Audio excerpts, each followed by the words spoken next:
Es amigo mío, es colega en el diario El Ciudadano y participó de la asamblea como socio, y que nos cuente un poco. Y estamos hablando con Juan Pablo Sarkisian. Juan Pablo, ¿cómo estás? ¿Todo bien? Quique te saluda. ¿Qué hace, Genovar? Buenas tardes, ¿cómo andan? ¿Todo bien? Aquí estamos con Gustavo Daguar, aquí estamos en FM 10. Un saludo extensivo entonces para Gustavo. De Funes haciendo Deportivo 10. Juan Pablo, ¿qué te quedó de la asamblea? Bueno, por lo pronto que se haya hecho me parece un dato interesante, digamos, ¿no? Mucha gente, la verdad, se hablan de 1000 personas, la sensación que daba es que había más de 1000 personas, pero bueno, muchos controles, como debe ser, controles desde el punto de vista sanitario, por decirlo de algún modo, controles también de seguridad. Y por supuesto, bueno, firmamos los libros como corresponde. En fin, me parece un hecho saludable. Después la asamblea en el fútbol tienen ese condimento, ¿no? Por ahí hay chicas y chicos que de algún modo intentan reproducir el formato. Tenemos tanta abstinencia de fútbol, el formato de una cancha de fútbol, una asamblea, entiendo yo que debería ser otra cosa. Pero bueno, esto no es para menospreciar el fútbol, pero bueno, a veces se dan esas circunstancias. Hubo al principio ahí una cosa un poco más tensa, claramente aparecen dos sectores, el sector del oficialismo, y una oposición aparentemente, no sé si cohesionada, pero aparecía como más cohesionada. Y bueno, hubo ahí al principio algún momento de tensión, pero que rápidamente después se fue acomodando a medida que fue pasando el tiempo, y de algún modo, sobre todo porque había un horario, ¿no? La autorización de la asamblea tenía hasta las 20 para realizarse en el marco de la pandemia, así que también había cierta celeridad por hacerla, y porque aparte había varios puntos importantes para tratar, así que yo creo que es saludable, qué sé yo, más allá de algunas miradas críticas, de algunas cosas que son un poco inentendibles, ¿no? Sobre todo de algunos personajes que intervinieron,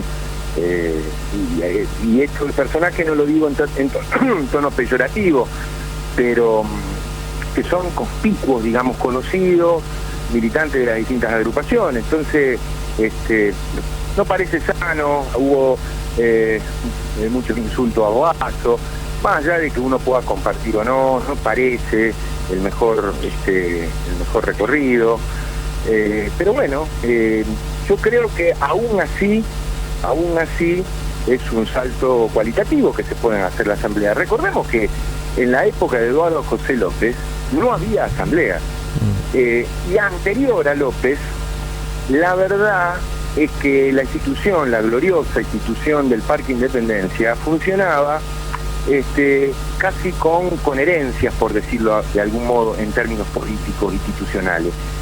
Con lo cual había listas únicas, se iban quedando las descendencias en las distintas comisiones directivas. Con el ingreso de López, y podemos decirnos, al menos corre por mi cuenta, la dictadura de López hizo que la necesidad de que se empezaran a conformar distintas agrupaciones con sus distintas miradas, ¿no? Entonces hoy tenemos un mosaico de distintas agrupaciones que después al final terminan armando pequeños frentes, y hoy está el oficialismo, en donde hay agrupaciones que en el pasado estuvieron en la oposición y que ahora se han integrado. De hecho, la Junta Electoral, la propuesta del oficialismo, hay socios de distintas vertientes, sí. Y la oposición, que también es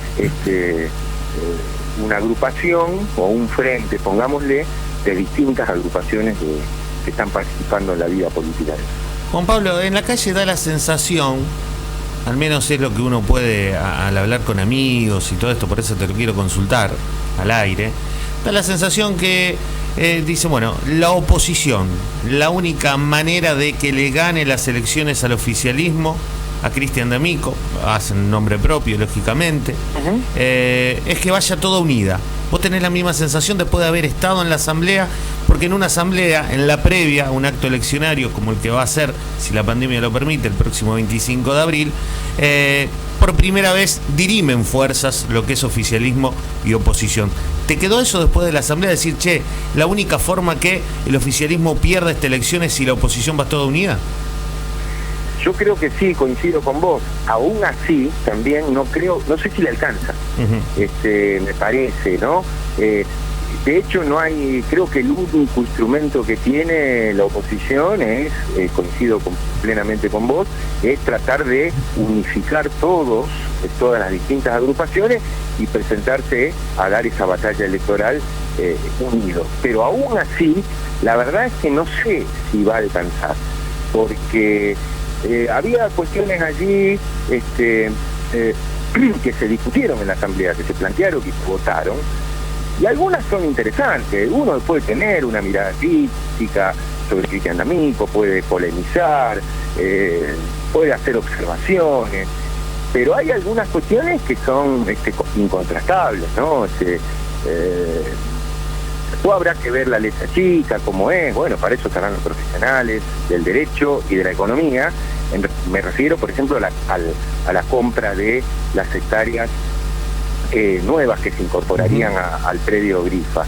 Así que con lo cual comparto esa mirada. Si la oposición no une fuerzas, las chances se reducen muy fuertemente, y aún así me parece que va a tener que dar pelea con nombres propios que por lo menos estaban allí, ¿no? Boazo, Nacho Astore, en fin, gente con trayectoria, que en todo caso pueden hacer valer su condición, no solamente como hincha de fútbol y socio de Newell's, sino con un peso en la sociedad rosarina.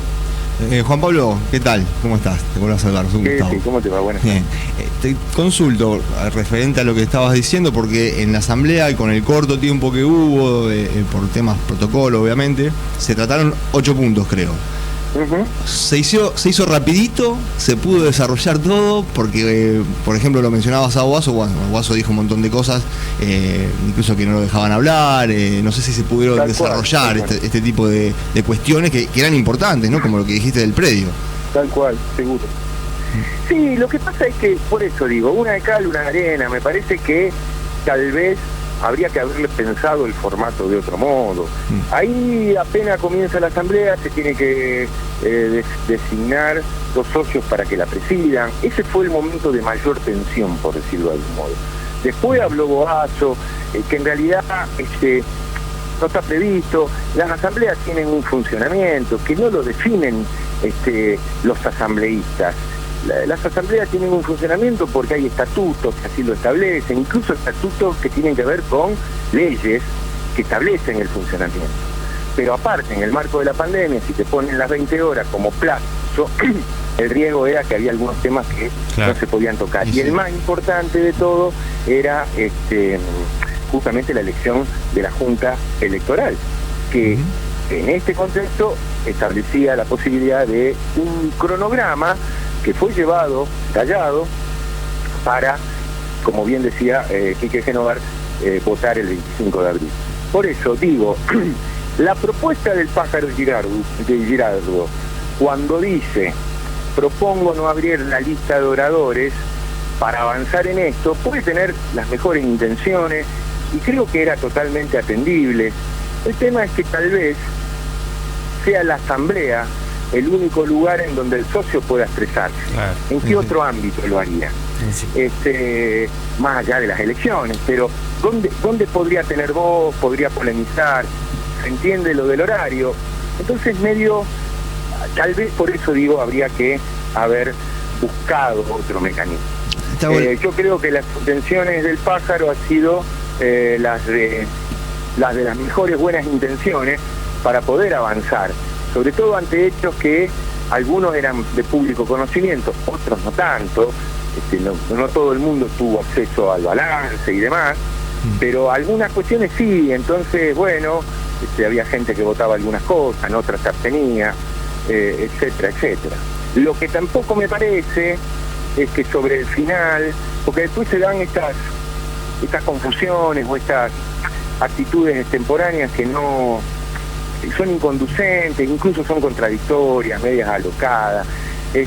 Sobre el final, el socio Ripani plantea que va a impugnar, que su sector va a impugnar la asamblea. Curiosamente, es medio insólito, ¿no? Y hasta absurdo si uno quiere, porque Ripani plantea que va a impugnar la asamblea cuando hace uso de la palabra para proponer su lista de la Junta Electoral, con lo cual, y no se había votado, con lo cual, si hubiese ganado su lista electoral, de la campaña electoral, digamos, de la Junta Electoral, y después la impugna, estaría impugnando su propio voto. Es más, si impugna, el oficialismo sobre 5 tiene 3 y la oposición tiene 2, estaría impugnando los propios que propuso. Por eso digo que las asambleas tienen un funcionamiento y hay que ser respetuoso de ese funcionamiento. No es la cancha de fútbol, digamos, que en términos futbolísticos uno pueda opinar si jugamos con línea de 4, con volante tapón y demás cuestiones. Está bien. Yo te hago la última para cerrar con respecto a la fecha. Señor. A la fecha que se programó para las elecciones, que se llama 25 de abril. 25 de abril. Teniendo en cuenta... Yo la verdad que de eso me enteré allí, no sabía, había un rumor que se hablaba de fines de abril, primeros días de mayo, pero no sabía, o sea que yo me enteré en el ámbito, en la asamblea. Es más, hoy lunes ya tendrían que estar dentro de ese cronograma el tema de los padrones, empezar el operativo, digamos, hay que presentar los padrones. Hay una fecha de corte que está pensada en septiembre, si mal no me equivoco, septiembre del 2020, por el tema de los socios. Tengamos en cuenta que, si no me falla la memoria, para poder votar hay que tener 2 años de antigüedad. En fin, toda una cantidad de factores que ya la Junta Electoral debería estar trabajando, qué sé yo. No sé, parece lejos, pero es cierto, en función de lo que vos me preguntas, que lo tenemos medio a la vuelta de la esquina. Exacto. Más allá de todo, Juan Pablo, lo importante es que se haya hecho, como vos bien decías, y se vuelva a hacer un acto eleccionario. Me parece que en Newell, donde todavía el hecho de no haber habido asambleas durante 14 años, ni elecciones, que todavía está muy ahí, muy corto en la historia, muy reciente, uno aplaude estas cuestiones, ¿no? Totalmente, ¿no? Falta gimnasia, eso está clarísimo. Yo comparto plenamente, esa es la cuestión, falta una gimnasia, una práctica. Abrazo grande, muchísimas gracias. Por favor, un abrazo a ustedes. Ahí pasaba entonces Juan Pablo Sarkisian, socio de Newell's Old Boys de muchísimos años. Y esto, ¿no?